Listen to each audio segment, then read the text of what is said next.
Welcome to the University Park Improvement District recorded meeting records. The board tried to delete these from the internet, claiming it cost too much to keep them saved on Zoom, so now they are here uploaded for free on YouTube. Meet the board members: James Slaymaker, the lying hypocrite; Joanne Zahner, who joined the board because she was upset her neighbor had more cars than her; and Sarah Dole, who agrees with them that it should be illegal for women to be topless.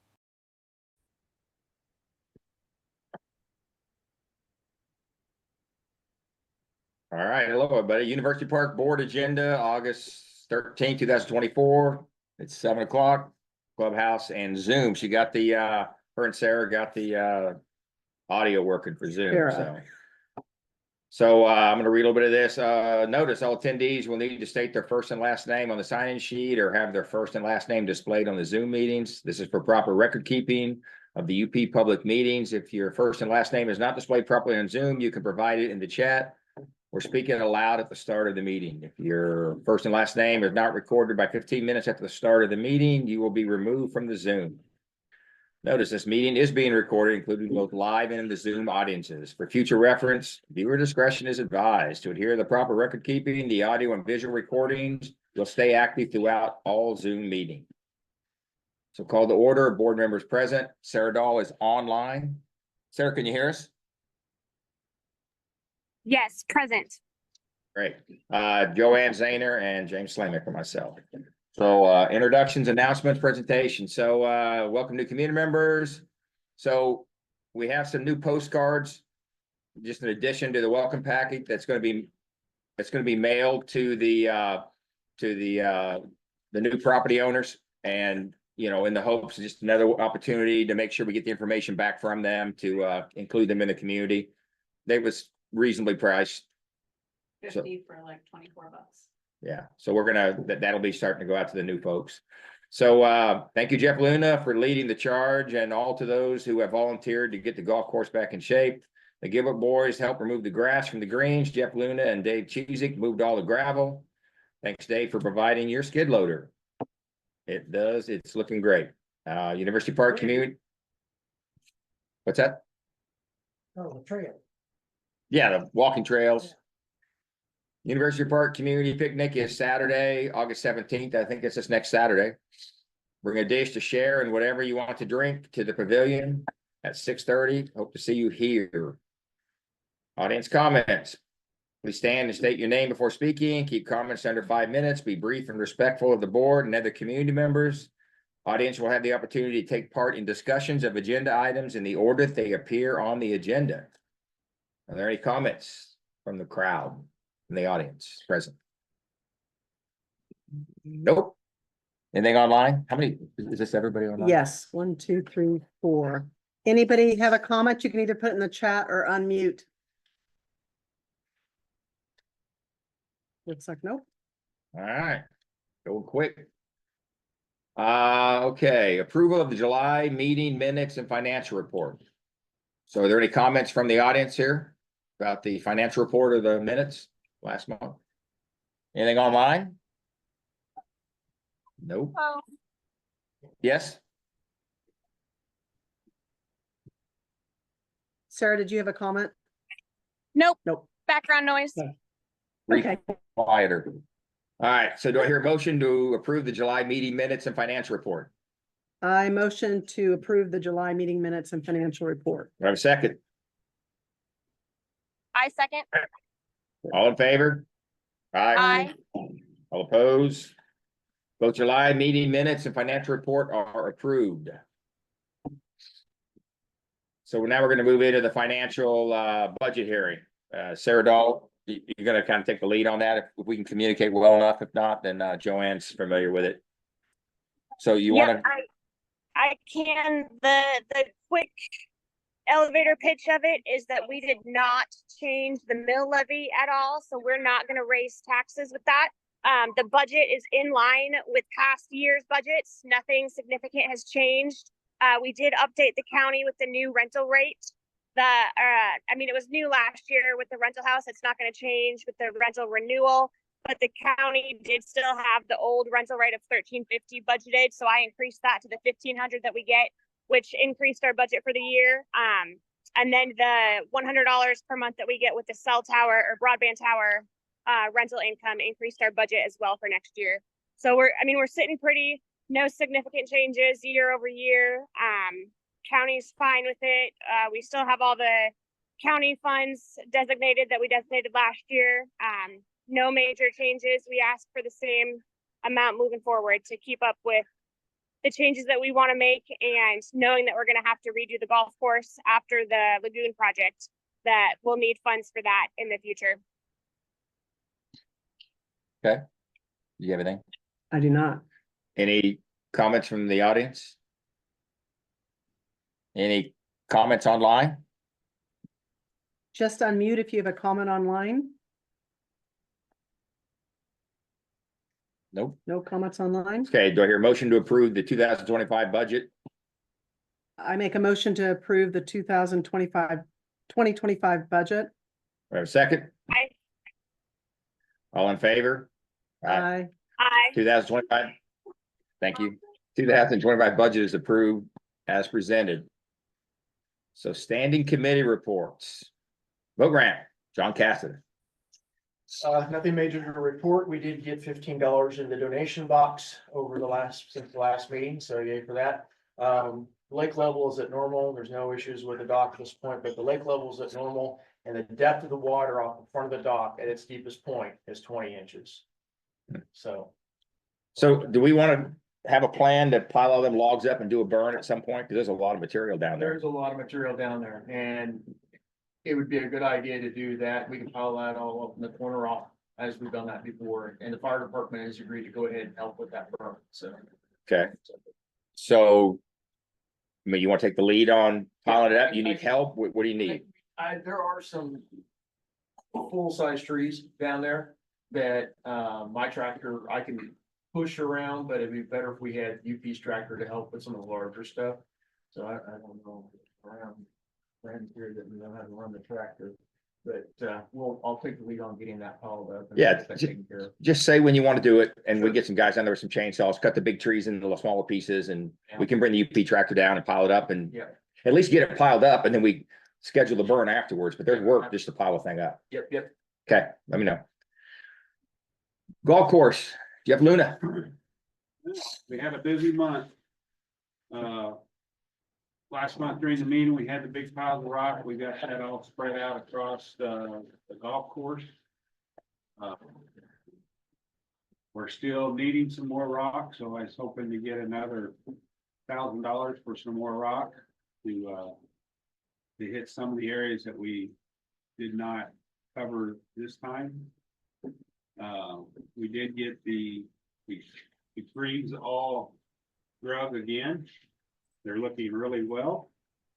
I met with some of the volunteers for the hole. Right now, we have eight groups that have volunteered to cover holes. We have one person that's covering two, but would like to have some help. So we need one more set of people to take care of hole 8. But I wanted to mention all the people's names. So hole 1 is Joanne, Laurel, and Bryson. Hole 2 is Ponch. Hole 9 is Dave Cheesy. Hole 4 is Laura Soash. Hole 5 is myself, my wife, and Carla. Hole 6 is Gary McCabe. Hole 7 and 8 is Rich and Katie Biswell. And hole 3 is Judy Schultz. And both those people don't even play golf, but they stepped up to help out with taking care of the golf course. And I don't know if everybody's been out on it, but I think it's looking a whole lot better than it has in a long time. Yeah, you guys are doing a really good job. Looks good. And I like the So golf course work you did too, with the gravel. I do have a Thank you. question on that, Joanne. This is Sarah Dahl. At the last meeting, when Tierra Speed was asking about fundraising with her group for the softball, we had said that they would need to help clean up the golf course and the holes. Do they still need to? Or since, all 8 holes have been covered, we're good to go? What are we thinking on that? I didn't think they were gonna. Yeah, okay, so it looks like they request for utilizing the golf course for that event is on hold, most likely permanently on hold, but it is temporarily on hold. So Okay. they won't be showing up to do any work on it. They don't need to. Thank you, though. At this time, we're pretty much covered, except for. Okay, I'll stay full late. All right. that's all of them. So you need $1,000, you're gonna get gravel, same stuff, and just put it a few more places. Yeah, just Oh, probably a little bit more on 7, come across the way on 6 and 9. 9 needs the bulk of it, I would say. Okay, okay. And Are I'll you discuss- thinking the same amount as last time or more than last time? I would say we'll start with the same amount. He says Okay. same amount, you know, Okay.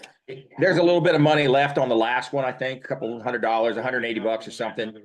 So I think that what Jeff was hoping to do was to get some larger material, and he'll probably take his truck and the dump trailer and get a load of some larger material for hole 9 coming down the hill, and then get a couple of dump trailers, you know, for the AB3, I think is what it is that they're using, and to put on the pass, and then to cover that large material. So I'm good for that. What do you? Yeah, what- I'm good for it too. Sarah, Sarah, what's your thought on it? Yeah, I'm good on it. If, so he asked for $1,000 last time, ended up using just over 800. So if he was gonna duplicate the same order, I'd say let's just do another 800. And he still has the 200 from last time to put him at a total $1,000. But if they're gonna go with bigger material, you know, we can do $1,000, and then he still has the 200 left. So that's like a $1,200 budget. Does he have an input on that? Yeah, he's nodding his head. He said that should be fine. He probably won't spend it all, but it'd be better if he has it in case Okay. the bigger stuff's larger. Any comments from the community? Okay, so do I hear a motion to approve $1,000 for gravel for golf course maintenance? I make I a mo- motion to, okay, go ahead.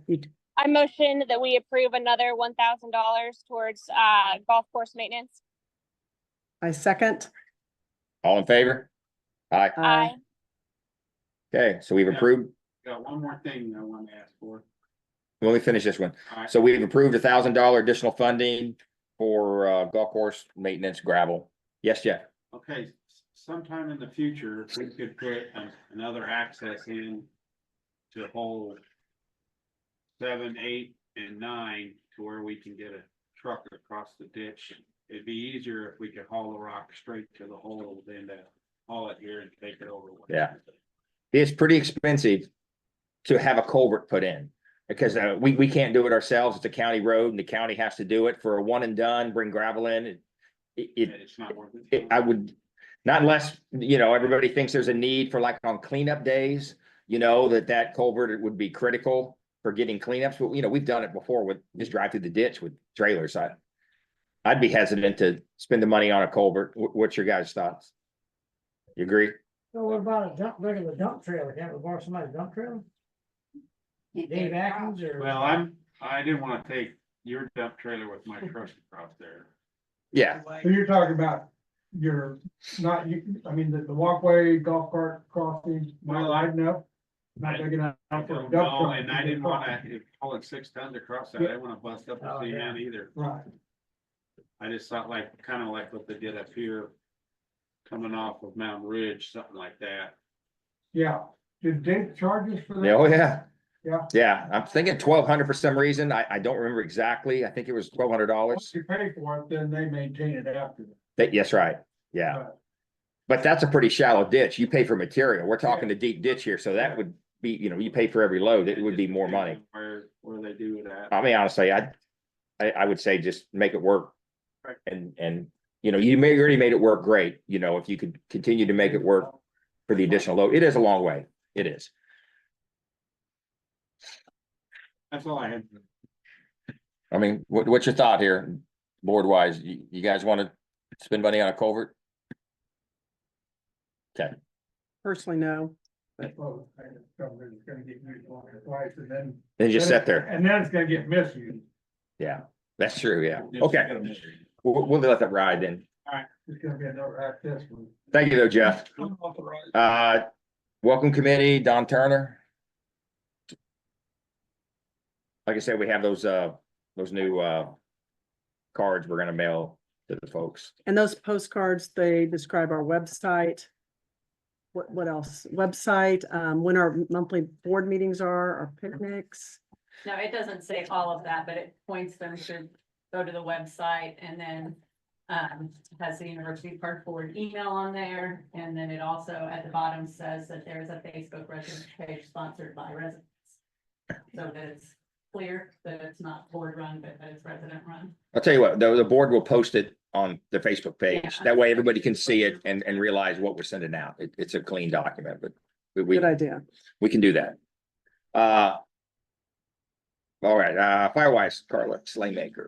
Yeah, so I'm Carla Slaymaker, and one of the Firewise goals is that all of the properties are identified clearly so that when emergency people come in, they know where to go.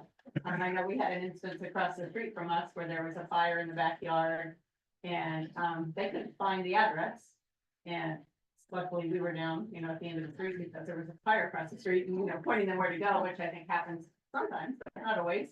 And so Jim Goff is willing to make 6x24 signs. They're red, they have white lettering. I did post a picture on Facebook and I will also make sure there's one included with the minutes when it goes out so you can see what they look like.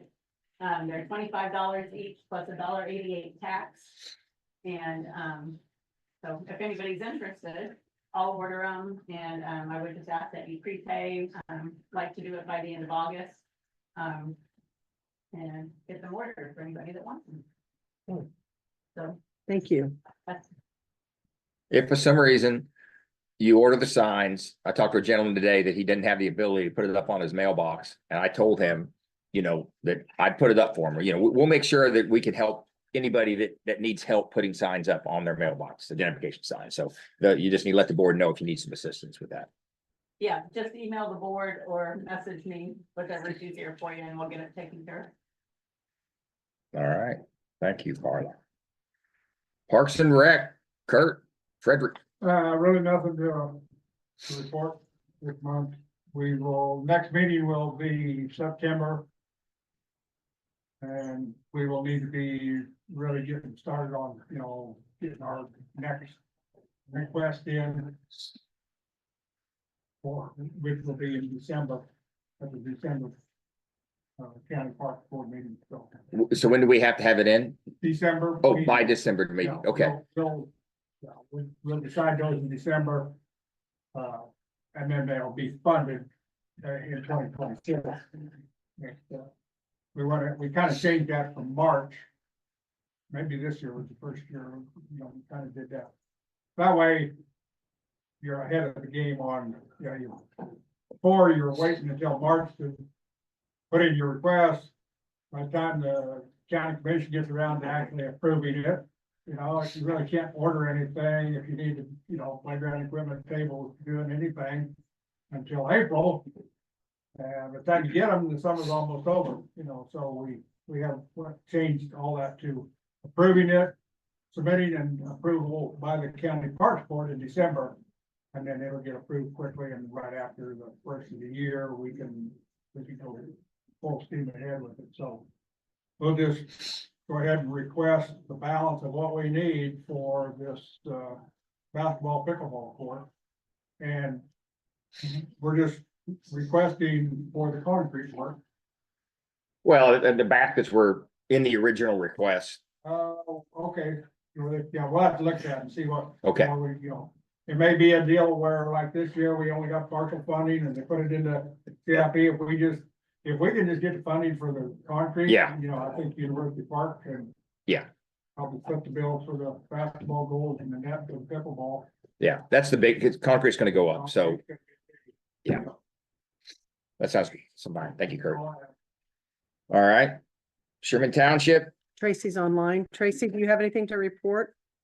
I don't anything. They have not shared the next meeting and they have not set another meeting, which would have been their second quarter meeting. They've not shared any of that. So I have no updates for that at this time. All right, Thank you. thank you. Golf course prairie management, Laura Mendenhall. She has no report. Okay. Equipment, Kurt. Knock on wood, everything's still Yeah. running as far as I know. you Yeah, know, but, that's what yeah. Derek said, the same thing, it's all good shape. Okay.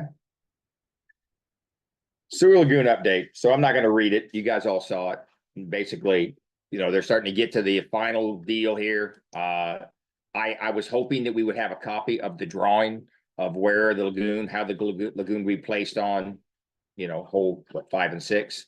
But we didn't get it yet. It's just, it's gonna be it's not a permanent, or it's not a final plan, it's just an early plan, but it'd be nice to know what the plan is. So, I expect to see that soon. So, any questions on that? Those that read it and. I've read, Kim Luna, I read it, but I did have a question. The very first part said they declined part of the funding or something. I didn't understand that.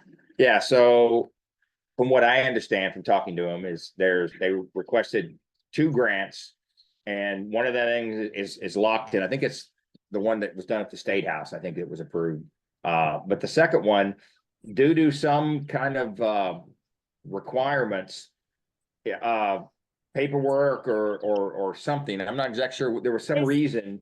Hey, James, is she referring to the USDA one?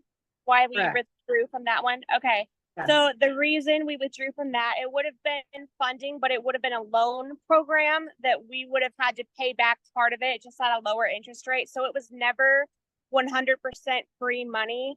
And with that being a USDA loan, the USDA has exponentially higher standards and regulations. And part of those are getting approval for each of the construction steps before they could move on to the next. So like the EDA would have to send, or the USDA would have to send their guys in to approve the plat. Then they would have to send their guys in to approve like the foundation, and their guys in to approve the groundwork. And then so each step would have required approval by the USDA in order to meet all of their guidelines to get to the end, where that's when they would give us the money. And the USDA also takes into account how much funds you have from other grant sources already too. So we were never guaranteed, X amount of money through the USDA. They would decide later how much to loan to us. And so with those higher regulations, the steps to meet, and the fact that it wasn't a guaranteed number, Evan McMillan decided to withdraw from that application process and find alternate funding that did not have those regulations, was more grant-based free money type situation. And he thought we would be safer doing that route than trying to gamble with the USDA, if that makes sense. It does. That's very, very good. Yeah. The one that, so I mean, months ago, I saw an email where we got the 1.5 million. That was not the USDA. No, that was a different grant. I want to say through KDHE, but I could be wrong on that Yes. one. And I that think it is. was grant. That was free, that not a loan program money. That was free money. Awesome. Thank you. So we'll Thanks, see. Sarah. He's looking for more money, but it's gonna be more than $2 million. So, they need to find more money. They need to find. So, hopefully they will. Okay, so that's it for the sewer lagoon. University Park garage sale update. Is anybody interested in managing this, or do we want one? Or I haven't heard anything, no emails to the board or nothing. The people that were interested in having a garage sale weren't interested in coordinating it. So at this point, we don't have a coordinator. Okay, because, So I'd say That's it's just about done then. Yeah. all right. Upcoming Terrace Speed, so they did not have a definite plan at this time. So I would say that golf tournament fundraiser is most likely dead, but it's definitely postponed indefinitely. We'll say that. Rental house management contract search, it's gonna be on hold for now. It's just too many things going on and I don't have time to deal with it. So, you know, that means the park's getting full rent and not paying anybody anything. So it's a good deal for the park. I did find another guy David Atkins, his company has a guy that does rental management and he did give me his information. So I am going to talk to him. He is basically he's licensed and he already has insurance and he's already set up to do it. So I think he's a good option for us, but I don't know if it would work out or not. So I haven't dealt with him yet. Firehouse building. July 25th, a special meeting was called to do a final discussion and approval for signing of the firehouse land transfer documents. Documents were signed and given to the county attorney, Bryant Parker, to keep the ball rolling. Any comments on that? Where is it after that? And the ball's still rolling. Well, it's rolling in their court. It's not in our court, but what we are gonna do, we are gonna mow it. I mean, we still own it. Needs to be mowed. I talked to Derek about it. Next time or if you get on the tractor, one of you. But yeah, we are gonna mow it. Bryant acted like quick, like within 6 months, but we'll see. So I don't think this was on the one I sent out to everybody. Oh. Go ahead, I'm sorry. Well, at the special meeting when you did that, there was a question from the county that they'd have something about, could they go ahead and do the dirt work? Yeah, they asked if they could move some dirt around and to start to level the land, and we said they could. They haven't, but we did give them permission if for some reason. And I think they had the bid on that already. Yes, they wanted to Jay go. White has got a contract on that to Yeah. do that leveling. Long before So they had right the after you work. mow it, then they're gonna bring dirt in. Okay. So if you want that work to happen, mow it. Yeah, Yeah. there you go. So this was not on the original one. I apologize. I meant to put that for last month. I'm gonna read this. It was kind of interesting. Kurt knows about it. So I did meet with Mike Bowler from the Riley County Noxious Weed Department on June 13th to discuss their normal duties on roadside ditches. Because when I got on the board, I heard lots of stories on how it was managed and the deals that were made. So I asked him, what are you supposed to do? No deals, you know, what are you supposed to do? So this is what he passed. So Highview Drive, connecting to Mound Ridge, stopping at the boat ramp, gets mowed 3 times each year. So everywhere else in the county, they mow once. He said, but because of the number of people that are out here, you know, it's a small area, biggest bang for the buck kind of deal. They mow our area, these areas I'm gonna talk about 3 times. They've already mowed twice, by the way. There's one more coming. So 3 times each year. This will include Riley County easements adjoining private property and Riley County easements adjoining University Park property. If not mowed already, and it's safe to do so without damaging the gravel, roadside, or equipment. So it's 1 pass in and 1 pass out, except the last mow each year, Highview will be mowed from roadside all the way to the fences. After passing the golf course. So they don't even start that until the end of the golf course, and then they're gonna mow from the roadside all the way to the fences on both sides. They have 2 or 3 passes on each side in order to get it done. That's it. So then, Highview gravel roadsides near the pavement edge are sprayed for broadleaf and weed control, but spraying stops at the golf course. So where the golf course starts up here, that's where they stop. Okay, so anyway, I thought it was interesting. I didn't know what they actually did officially. That's what they do for us. So if you have questions or concerns about that, you know, you can talk to him directly. If you have concerns about UP property and how it's being managed with the county, you know, the ditches, I'd recommend you come to the board first. You know, don't try and change, you know, what is already in place officially.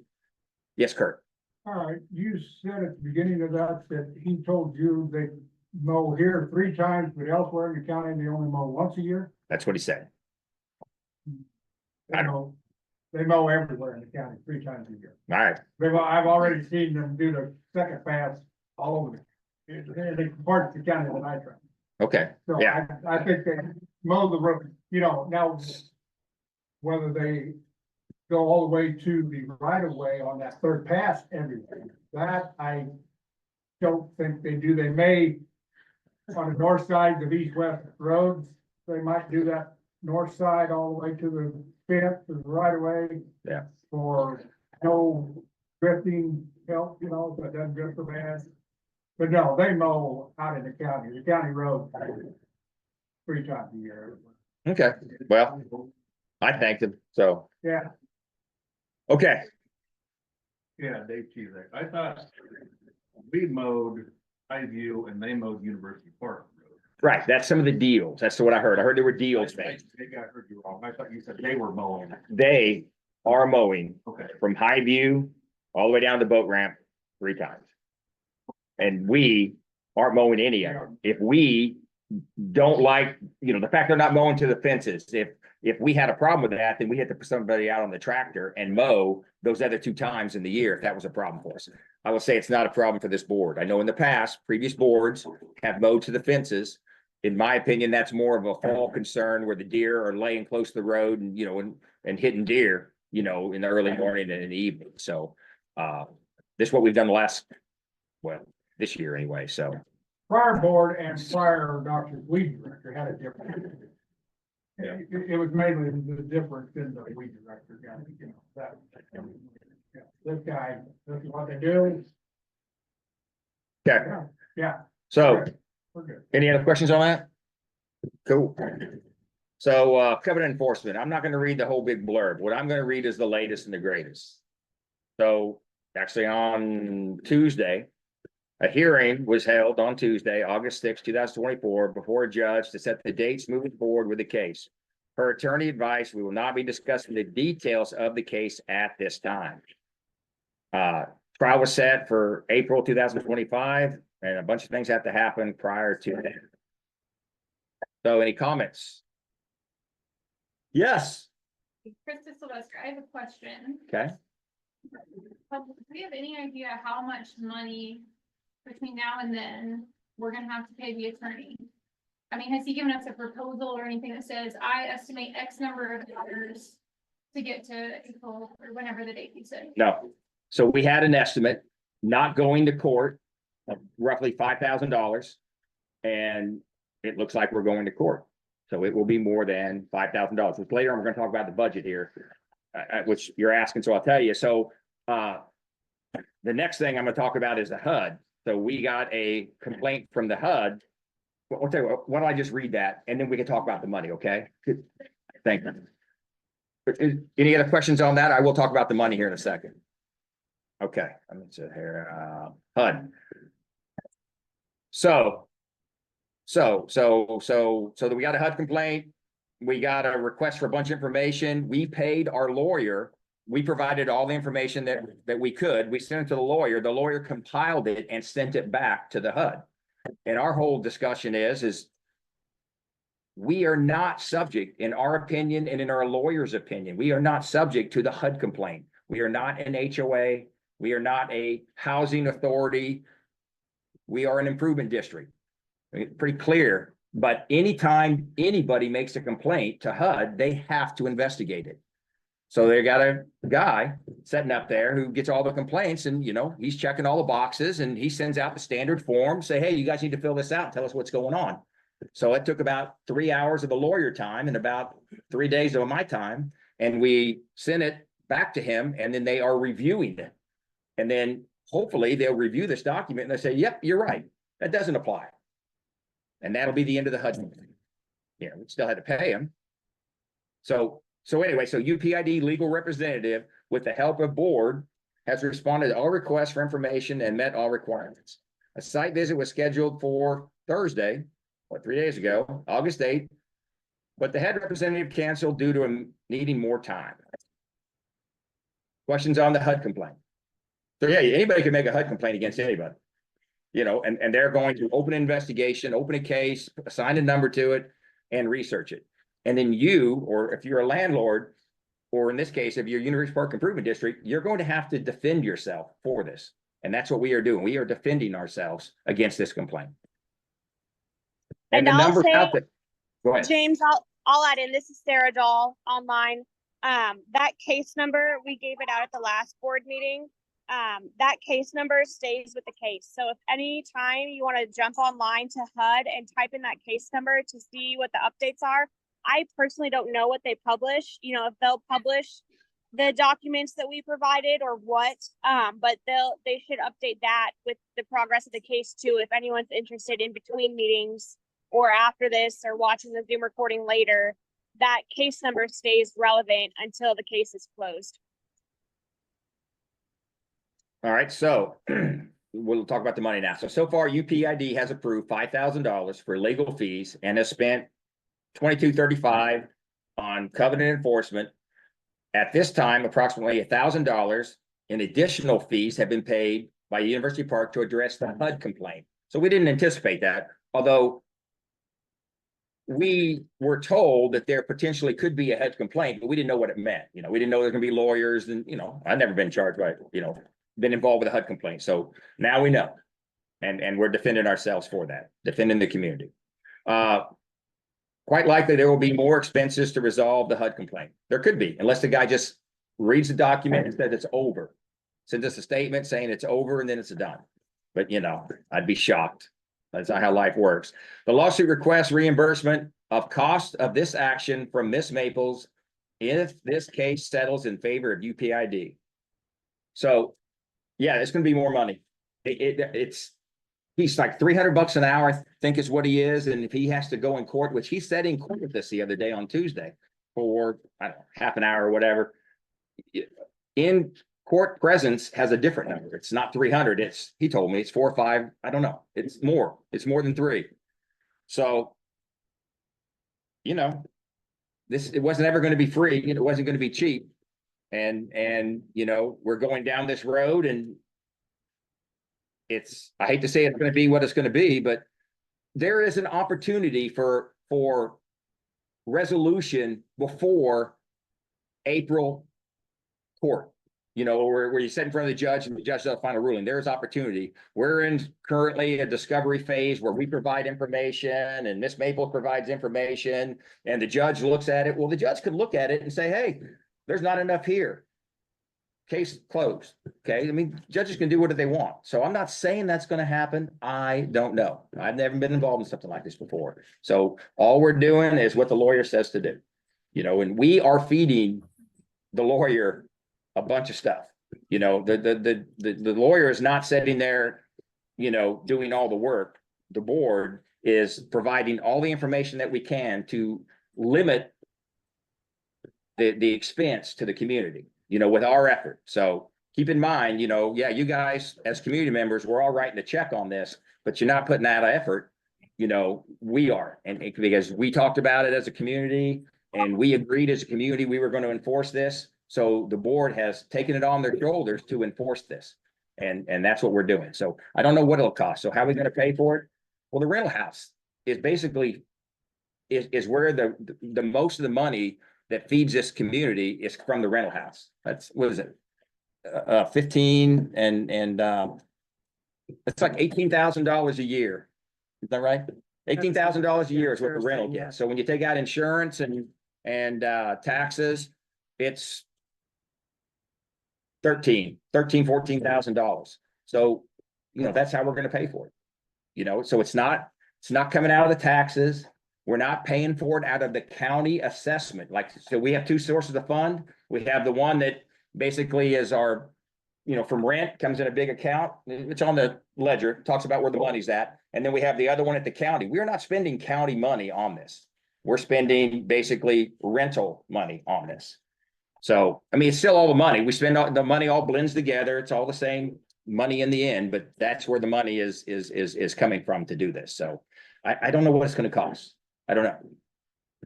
So I would say, you know, I mean, looking at the big picture is the first step is the HUD complaint back. Let's get a ruling on the HUD complaint. If the guy says that the HUD does not apply to University Park, then, and that's off the table, and all we have to defend is this thing, it's going to be much easier to resolve because the law is pretty clear on this, where the HUD is very unclear. There's a lot of ambiguity when you start looking at the federal information. So, interesting to see how this thing resolves. I'll say this, Miss Maples is representing herself. So, you know, I couldn't do it. I mean, after sitting in court the other day, there's no way in the world I could defend myself for the kind of questions. The judge said that he was not going to cut Miss Maples any slack. She is required to perform legal duties as a lawyer would. If she's representing herself, she has to respond as a lawyer would respond. And if she doesn't respond appropriately, I think it's going to be a problem for her. I don't know what that means. You know, I haven't really seen this before, but I'm saying that we have a lawyer, our responses will be correct. We'll get to pay for it, but that's what it is. So, okay. And So my input on this would be, this is Sarah Dahl again. The beginning invoices were a little more pricey, but that's because the lawyer had to spend time, you know, conversing with us, getting the background information, figuring out, like, you know, what is an improvement district? How are they able to have an authority? Who is accountable for them? Who are they accountable to? Different things like that. He talked to county officers and the county lawyer and different people that he did a lot of background work just to get this ball rolling and started. And since then it has been more, he comes to us saying, hey, we need these documents or we need proof of this. And like James said, on the board side, we're the boots on the ground, gathering those documents, emails, things like that, giving them to the lawyer, and he just puts it in a packet and sends it to who needs it, you know. So in the discovery phase and gathering information phase, I anticipate that us as the board will be doing more work than the lawyer will. He'll just be the one formalizing it and submitting it properly to make it stand up to what it needs to stand up to. But until we get in the courtroom, you know, I don't know how long that's going to take. Or like James said, there's, you know, several different opportunities, dozen different opportunities for it to be settled before then, for whatever reason. So I would anticipate to start to see those invoices maybe decrease a little bit over the next few steps or stay where they're at. But the first ones were higher because of all that background work that he had to do to start our case, would be my input. okay, any more comments? Was that the answer for you? I think my question would be, he's probably done this. I would assume that he has some sort of knowledge or expertise on how much it potentially could cost, what's the cap, or what's like best case scenario, what is that price versus worst case scenario, this goes on for 2-3 years, what is that price? And maybe you have already had that discussion with him, but So, you know, as a resident here, that's what I would like to know is how big could this get? right. So he did say one thing interesting. He said a lot of stuff, I guess, but he said that if she had a lawyer, the case would go faster and the cost would be less. That when you don't know what you're doing and you throw a bunch of crap on the wall, all that crap has to be answered. You know, so and our lawyer has to answer those things. You know, so you know, if it was the case would move faster if there was a lawyer involved on the other side and be more efficient and probably be less expensive. But because there's not, it'll be, I can ask him the next time we have a discussion and see if we can get another estimate. Now that we have a whole layout, we do have a layout all the way to trial. So I will ask him and see if we can get a number. Today, I was only going to ask for $3,000 additional just to have it in place. You know, we get a bill, we're going to pay a lawyer, but I'd rather upfront and let you guys know, you know, where we are in the progress of spending the funds. Any more questions on Kurt? Kurt Frederick here, that was just gonna be my question. What is the board willing to be approved for a budget, additional funding for you? Well, today's $3,000, but you mean like top end? Okay, well, I don't know, man. Yeah. I mean, how much are you willing to spend? See, that's the thing, as a community, It'd be good to get an answer from Knopf to see if he's got an idea, you know, okay, you know, worst case scenario, this thing goes on like it did for 3 years. Or if it gets thrown out of court, you know, how much are we, yeah, well, what are we committing to, how much? you know, it's an open meeting, it's being recorded. So if I was on the other side and I saw that we were willing to spend $8,552, I'd run the thing up to $8,552 and then UP would quit and I'd keep. So, you know, my thought would be, there's not a number. You know, we decided we were going to do it. We are going to do it until we don't do it anymore. That's what I would say, but I'll see if I can get a number. Yes. Yeah, yeah, I guess I have the opinion, the board came to the community and said, you know, do you want to pursue this? And then people said yes. And now it's not like So I just don't feel like we should leave them hanging out to dry. You know, I mean, are we gonna enforce the covenants or not? Are we gonna have covenants or not? Because if we're not gonna enforce it, we shouldn't even have it. And that was kind of what the discussion was when we made this decision that we wanted to pursue this. So in my mind, it's just me, Kim Luna, that decision's been made. I trust that the board is gonna be as frugal with the money. You know, I hope it resolves itself before we get there, but I don't know. The judge did say another interesting, Kim, considering the covenant is when he was talking is he said something to the effect that, well, you know, I don't know if UPID covenants can or they can enforce UPI covenants on this. Okay, so the judge, you know, that's what one of the things we're gonna get out of this. We're gonna find out. I mean, I've been out here for 10 years and I've heard the covenants aren't enforceable, they are enforceable. Well, one thing we're gonna find out by a judge if they are enforceable. And if they are enforceable, then we can decide if we want to rewrite, not if, we need to rewrite the covenants and clean them up. But if the judge in the end says, no, they're not enforceable, and we have to pay a bunch of money to find that out, but then we don't need to worry about the covenants anymore. At least that's off the table. So, I mean, it's a lot of money to pay to get that answer, but I'm just saying, you know, the judge did ask that question in court and he was just hypothesizing on, you know, is it or not? He didn't rule on it, but I could see that he's thinking about it and he's going to figure that out. So we're going to get an answer on that. Yes. Sandra Graham, I think we have a problem with the covenant because we have not enforced all parts of the covenant, including the chickens, which are in the same part of the covenants as the animals. And we have not enforced the chickens. So I think we're kind of up creek without a paddle right there because we haven't enforced our own covenant. Right. So I hear you. It has come up before. I think it's, you know, the covenant's 4 or 5 pages long. It's like the last sentence or the second to the last sentence. It says something to the effect of that just because we don't enforce all of these things doesn't mean that they're not in effect. So the covenants actually says that. So basically what it means is, although the talk about the chickens is the community has decided way before this board got on here that chickens were okay in the community.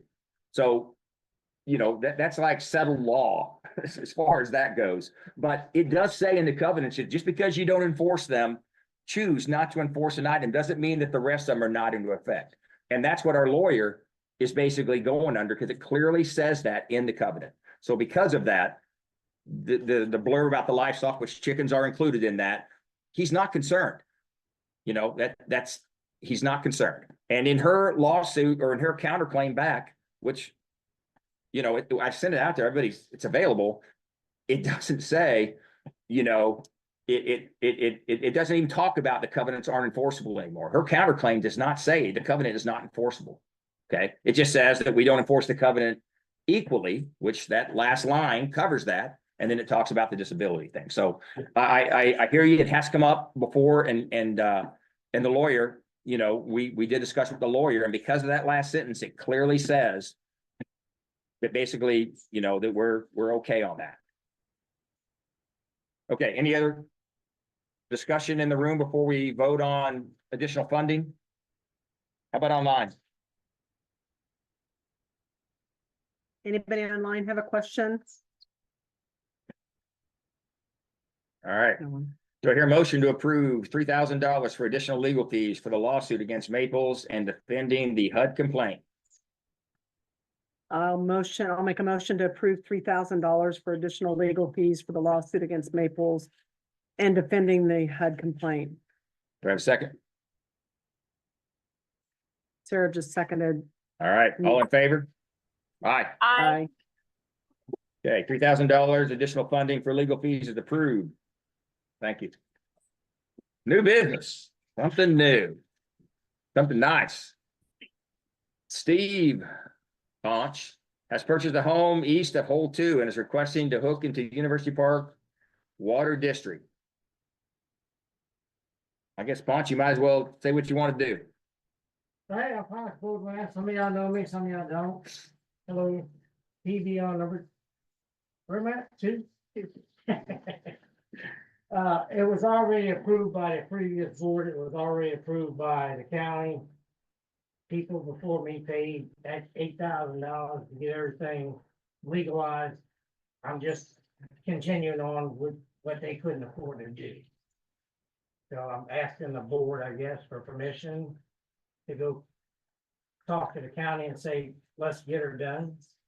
Yeah, the county wanted the board to weigh in and say yes, because the one thing University Park Water and Sewer District is for this. It's what it was originally founded for, was the water and the sewer district. Now it does a bunch of other things, but that's what it was originally. So any comments from the community? Just a quick question. So Ponch, you're saying that it was approved before by the board and the county, but then they ran out of money, and now that you bought it, Well, 7 years later and nobody knew how much it was gonna cost, and that was just $8,000 for legalese and the.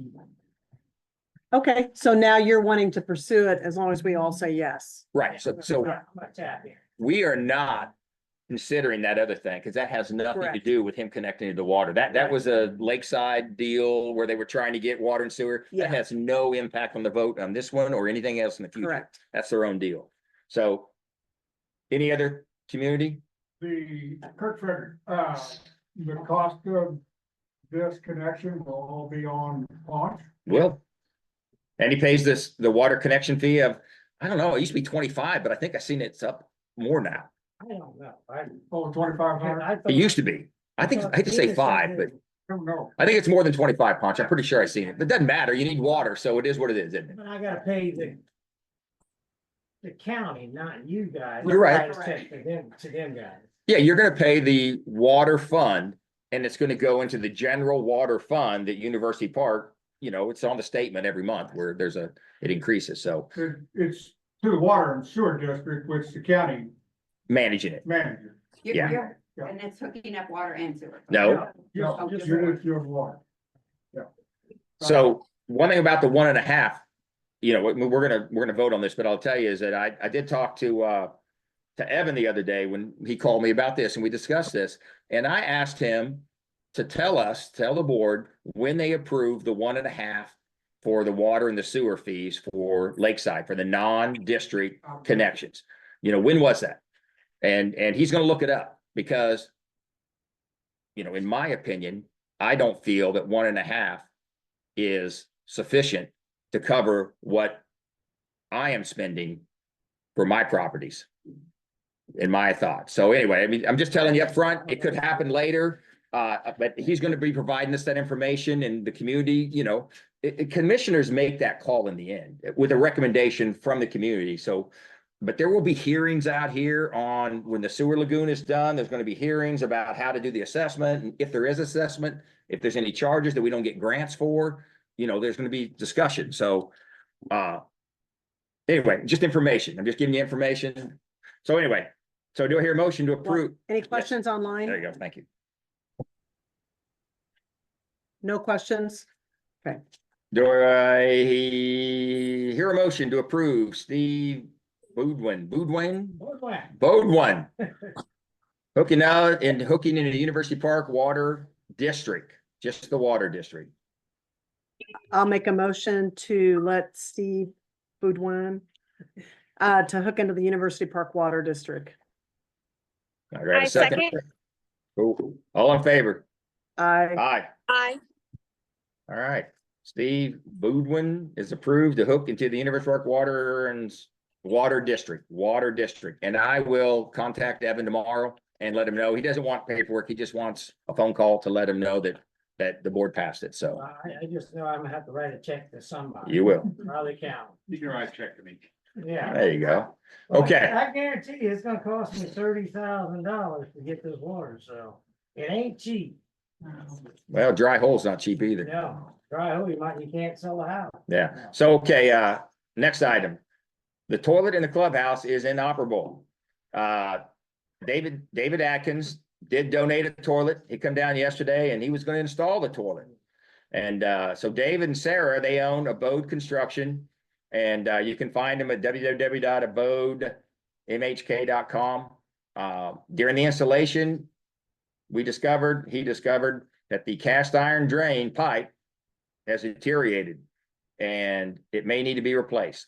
So we had it snaked earlier this year. And when the guy snaked it, he kept saying that, you know, well, something's like in the toilet, basically. And we thought there was something floating around. Well, it wasn't in the toilet. It's just down below the toilet in the flange where this cast iron, and basically got a bunch of deteriorated pipe that's catching debris and causing a plug.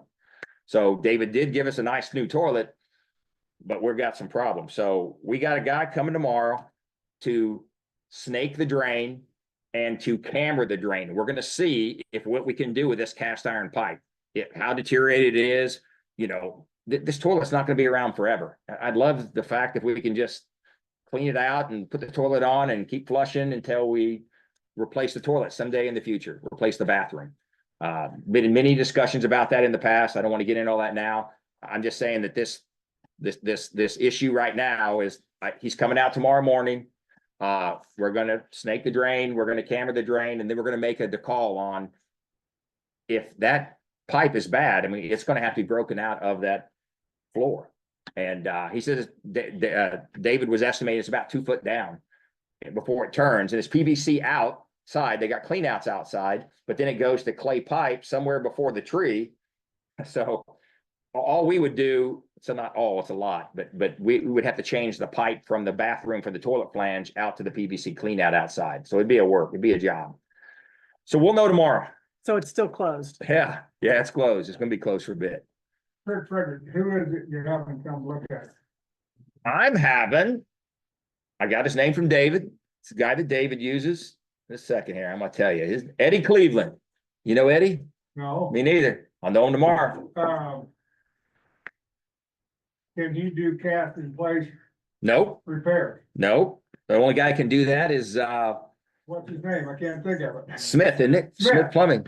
Yeah, You may want to look, I would suggest. I would Because- say that'd be a discussion to have. I know it's very, very expensive. But 2 guys in a sledgehammer do it far cheaper. Now, I'm not one of them, but 2 guys. Travis Gilbert here. Hey, Travis. I have access to an excavator. If we needed to replace lines, I could bring the excavator home and it'd be cheaper to run new PVC versus lining something. So significantly cheaper. So. Okay. I had no idea what, I don't know what the. Thousands. Thank you, Thousands. Travis. It would be thousands. They charge by the foot. It's thousands of dollars. It's a lot of money. But I'll know more tomorrow and we'll see, you know. Hey, TG here, can I just, if that's gonna be down for a while, is there anything in place to can the bathrooms out portables or something? Oh, we're gonna use your house. Yeah, you're on hole 2. Just let me know, you know. I mean, he ain't got no water, but he's got a tree. Just stop at hole 2. Next time around, stop at hole 2 again. Funny story, Kurt Frederick, funny story. I was in at Sharps yesterday. And the guy working in Sharps says, "What's wrong with the toilet in University Park?" "The FedEx driver barely made it here," she said. I saw her pull in and like, and I see her stop here quite often. And so Okay, you so may want to consider. yeah, it's a really good point, Punch. I hadn't thought about that. So I mean, it's an expense. yeah, it's not that much though, because we rented one when Travis, do you remember how much we paid for the month for that porta potty we had in here?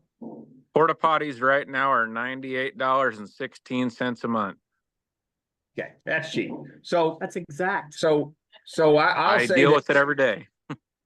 is I'll know tomorrow what's going on with that drain. And if it's not something that we're gonna be able to put the toilet back on, then I'm just gonna order, it's $100. So I'm authorized to spend $100. I'm gonna order a porta potty. We'll have a porta potty set down here, at least for the short term, until we figure out, you know, what we're gonna do. So that's good point, Ponch. I didn't think about that. Nice job. Thanks for coming. Gotta go, gotta go. Yeah, no, that's good, man.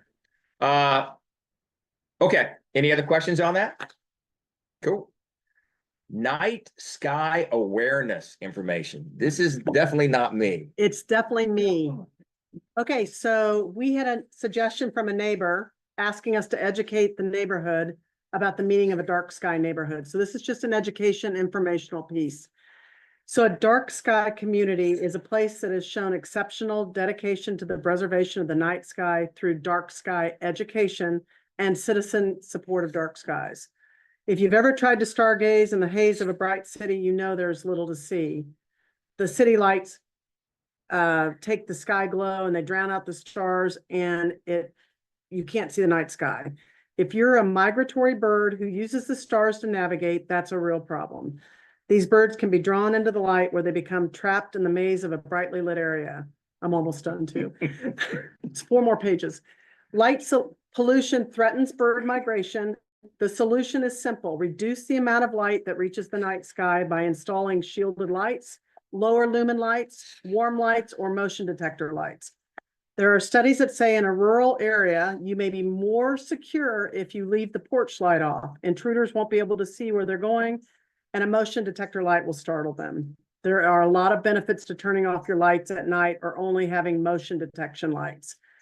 With every improvement, we dim the lights in our neighborhood and put the stars back in the sky where migratory birds and stargazers can enjoy the beautiful night sky.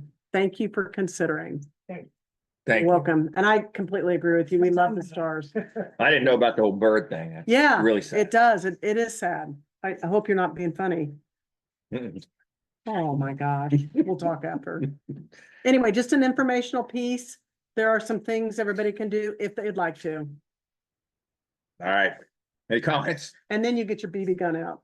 All right. Just kidding. So, another thing here, so Don Turner is researching the cost of chip and sealing the University Park roads. I know he was gonna talk to the Sherman Township about it, just to gather some information. It's been looked at 3 or 4 years ago, and the cost was pretty high. But it was just nothing really official, so I think he's trying to do more of an official request on what it would cost, so. I'll tell you this, it's paid for by the property owners, not by the county, and it's paid for normally by your frontage to the road. So if you have a long, narrow lot, that's good. If you have a fat, wide lot, that's bad. If you have a corner, it's really bad. Okay, so let's see. So are there any other new business or items of comments? Oh, Kurt Frederick, are we planning any kind of a fall work day, tree trimming thing? We may never tree trim. Actually, that would be a really good idea. I just thought of that this evening, coming over here, because when I'm out mowing, especially in Haywood Park, you know, I'm ducking limbs all the time. Okay. Let's think about that. Maybe we can So, talk about that. so let's talk about that for a little bit. So I will say, if you're not aware, the last time we did a community cleanup, there was a property owner out here who was very upset that we, the community doing the cleanup, cut some trees that he thought was on his property, and he took some major offense to it. They were. Okay, they were on his property and he took major offense to it. So, They're on your property. It was an accident. yeah, done is done. But what I'll say is, I mean, it was a deal.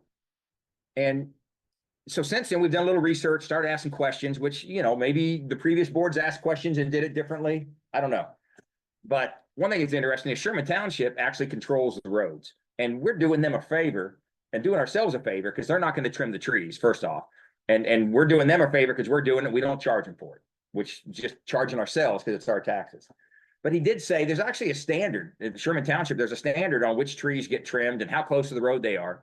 So, you know, I'm just thinking about it when I discovered that part of the deal is Sherman Township can get in their car and drive out here and get paid mileage. They get paid to do this job and then come out and spray paint the trees that meet their requirement for infringing on the road. And we just cut the ones they mark. That's it. Cut the limbs. Cut the limbs, cut the infringement in the road, instead of us going out and doing the best that we can. Historically, what we always do, you know, if a property owner is okay with it, that's one thing. But if they're not, you know, the Sherman Township guy can come out and mark the trees. And then if you got a problem, call the Sherman Township guy. Don't call me. Or don't call my wife. So I think that if we do it, is we're gonna talk to the Sherman Township guy. We will do a better job communicating with the property owners this next time. We will. But I'm also gonna say that if a property owner doesn't want to allow us to do this work, then the Sherman Township can come out, he can mark the tree, and then we'll trim it. You know, he can make a line where it infringes on the road and everything in the road, cut it. So that just seems like a way to never have to deal with this crap again. So, Well, when it gets to the point, Kurt Frederick, when it gets to the point where the grader is, the limbs are slapping the cab of the grader, and you can't dump a load of gravel because when they dump the truck, it's ripping limbs off, you know, they have, Sherman Township has all the right in the world. Mark those trees and. Yeah. I agree with you 100%. I'm just thinking, And safety issues at corners at intersections. Yeah. so I think we're probably gonna go down that road for, you know, property owners that maybe aren't, you know, quite so eager for us to trim some limbs, is we'll have them mark those. So, you know, more legwork on our part, but it saves the backside big time. So, okay, any other comments? Beautiful night, though. I'll say that. Anything online? Nope. All right, so, do I hear a motion to leave the meeting open for an executive session to discuss legal proceedings? Yes, I'll make a motion to leave the meeting open for an executive session to discuss legal proceedings. I Have a second. second? Oh, all in favor? All right. Aye. Aye. It is approved to leave the meeting open for an executive session to discuss legal proceedings. Thank you for attending. Thank you, everybody. Thank you, Sarah. Yep, I'm heading out. Are you off?